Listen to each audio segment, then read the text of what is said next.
ketahui dan alami dari realitas suci itu sendiri. Tatkala kita membaca tentang hikmat suci yang meninggalkan Tuhan untuk menyusuri dunia mencari manusia, sulit untuk tidak teringat pada dewi-dewi pagan semacam Ishtar, Anat, dan Isis yang turun dari alam suci dengan membawa misi penyelamatan. Dalam Hikmat Salomo, seorang Yahudi Alexandria, tempat berdiamnya komunitas paling penting Yahudi, mengingatkan kaum Yahudi untuk menahan diri dari godaan budaya Helenis yang ada di sekeliling mereka dan tetap setia pada tradisi mereka sendiri, bahwa rasa takut akan Yahweh bukan filsafat Yunani yang merupakan hikmat sejati. Menulis dalam bahasa Yunani, dia juga mempersonifikasi hikmat dan berpandangan bahwa hal itu tidak dapat dipisahkan dari Tuhan Yahudi. Hikmat adalah napas kekuasaan Allah, pancaran murni kemuliaan yang maha kuasa, maka tak ada noda yang dapat mengotorinya. Dia adalah pantulan cahaya abadi, cermin kekuasaan Tuhan yang tiada bercela, bayangan kebaikannya. Kalimat ini juga menjadi sangat penting bagi kaum Kristiani ketika mereka mulai mendiskusikan status Yesus. Namun, penulis Yahudi secara sederhana memandang Sofia atau hikmat sebagai sebuah aspek dari Tuhan yang tak dapat diketahui, yang menyesuaikan dirinya dengan pemahaman manusia. Dia adalah Tuhan sebagaimana dia telah mewahyukan diri kepada manusia. Persepsi manusia tentang Tuhan secara misterius berbeda dari realitas Tuhan yang sepenuhnya, yang selalu luput dari jangkauan pemahaman kita. Penyusun Hikmat Salomo benar adanya saat merasakan ketegangan antara pemikiran Yunani dan agama Yahudi. Kita telah melihat bahwa ada suatu perbedaan krusial dan mungkin tak terdamaikan antara Tuhan Aristoteles yang sama sekali tidak sadar akan dunia yang telah diciptakannya dengan Tuhan Alkitab yang secara hangat terlibat dalam urusan-urusan manusia.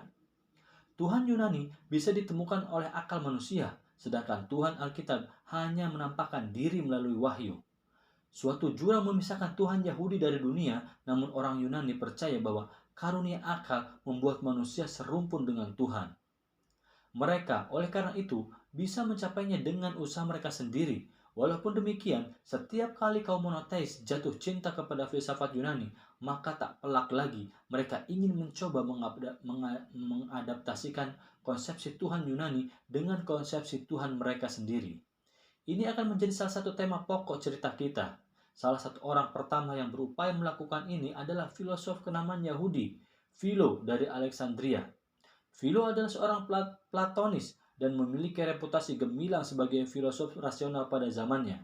Dia menulis dalam bahasa Yunani yang baik dan tampaknya tidak bisa berbahasa Ibrani meskipun dia juga seorang Yahudi yang beriman dan mentaati mitzvot.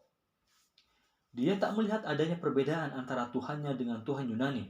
Akan tetapi, mesti dikatakan bahwa Tuhan Philo tampak sangat berbeda dari Yahweh.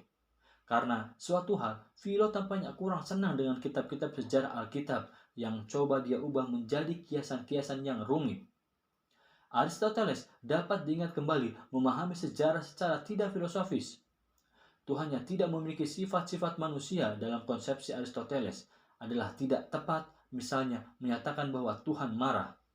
Yang dapat diketahui tentang Tuhan adalah fakta tentang eksistensinya saja. Meskipun demikian, sebagai praktisi Yahudi, Philo sungguh-sungguh percaya bahwa Tuhan telah menampakkan dirinya kepada para nabi. Bagaimana hal ini menjadi mungkin? Philo memecahkan persoalan itu dengan membuat pembedaan penting antara esensi Tuhan yang sepenuhnya tidak dapat dipahami dan aktivitas Tuhan di dunia yang disebutnya kekuasaan atau energi. Pada dasarnya, itu mirip dengan solusi P dan para penulis hikmat. Kita tidak pernah bisa mengetahui Tuhan sebagaimana dia dalam dirinya sendiri. Philo menulis bahwa Musa berkata, pemahaman tentang aku adalah sesuatu yang manusia. Ya, bahkan seluruh langit dan bumi tidak mampu menampungnya.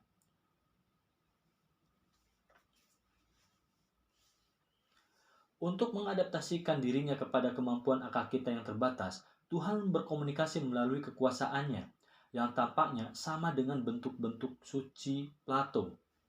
Bentuk-bentuk suci ini merupakan realitas tertinggi yang dapat dijangkau oleh pikiran manusia. Philo menganggapnya memancar dari Tuhan. Seperti Plato dan Aristoteles, memandang bahwa kosmos memancar secara abadi dari sebab pertama. Dua di antara kekuasaan ini penting secara khusus. Philo menyebutnya kuasa kerajaan yang mengungkapkan Tuhan dalam keteraturan alam, dan kuasa kreatif yang dengannya Tuhan mengungkapkan diri dalam berkat yang dilimpahkannya kepada manusia. Setiap kuasa ini tidak bisa dicampur adukan dengan esensi ilahi yang tetap terbungkus dalam misteri yang tak tertembus. Kuasa itu memampukan kita menangkap kilasan realitas yang berbeda di atas segala sesuatu yang bisa kita pahami. Terkadang, Philo berbicara tentang wujud esensial Tuhan didampingi oleh kuasa kerajaan dan kreatif dalam sebentuk trinitas. Ketika menginterpretasikan kisah kunjungan Yahweh dan dua malaikat kepada Abraham di Mamre, misalnya, dia mengatakan bahwa peristiwa itu merupakan penampilan kiasan ousia Tuhan. Dia sebagaimana adanya bersama dua kekuasaan senior. J akan dibuat tercengang oleh hal ini, dan memang orang Yahudi selalu memandang konsepsi Philo tentang Tuhan sebagai tidak autentik. Akan tetapi, orang Kristen menganggap Philo sangat membantu, dan orang Yunani, seperti akan kita saksikan, menerima perbedaan antara esensi Tuhan yang tak dapat diketahui dengan energi yang membuatnya dapat kita kenali.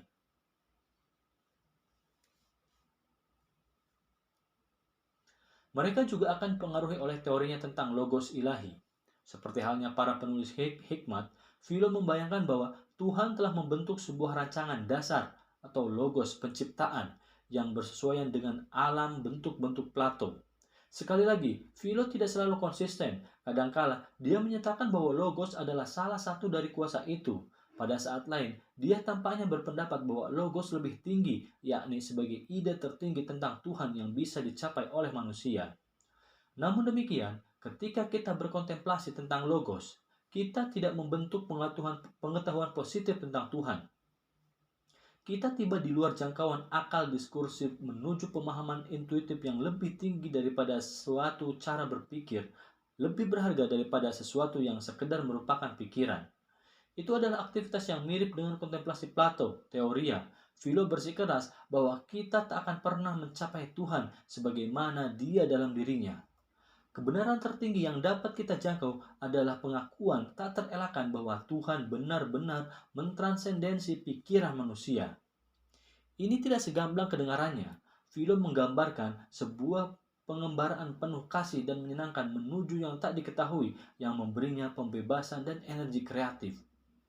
Seperti Plato, dia memandang jiwa seperti dalam pengasingan, terperangkap dalam dunia materi yang bersifat fisik. Ia harus kembali kepada Tuhan, rumahnya yang sejati, meninggalkan kesenangan duniawi indrawi dan bahkan bahasa, karena semua itu mengikat kita dengan dunia yang tidak sempurna. Akhirnya, jiwa akan mencapai kebahagiaan yang membawanya mengatasi kesuraman keterbatasan ego menuju realitas yang lebih luas dan utuh. Kita telah menyaksikan bahwa konsepsi tentang Tuhan sering merupakan pemikiran imajinatif. Para nabi telah merefleksikan pengalaman mereka dan merasa bahwa hal itu berasal dari suatu wujud yang mereka sebut Tuhan. Philo memperlihatkan bahwa kontemplasi religius memiliki banyak kesamaan dengan bentuk-bentuk kreativitas lain. Ada saat-saat katanya ketika dia sulit meneruskan penulisan bukunya dan tidak membuat kemajuan apapun, tapi terkadang dia merasa terkuasai oleh Tuhan. Aku tiba-tiba menjadi penuh. Ide-ide turun bagaikan salju, sedemikian sehingga di bawah pengaruh kuasa ilahi, aku dipenuhi kegaduhan koribantik dan menjadi tak sadar akan apapun. Tempat, orang, waktu saat ini, diri sendiri, apa yang diucapkan dan apa yang dituliskan.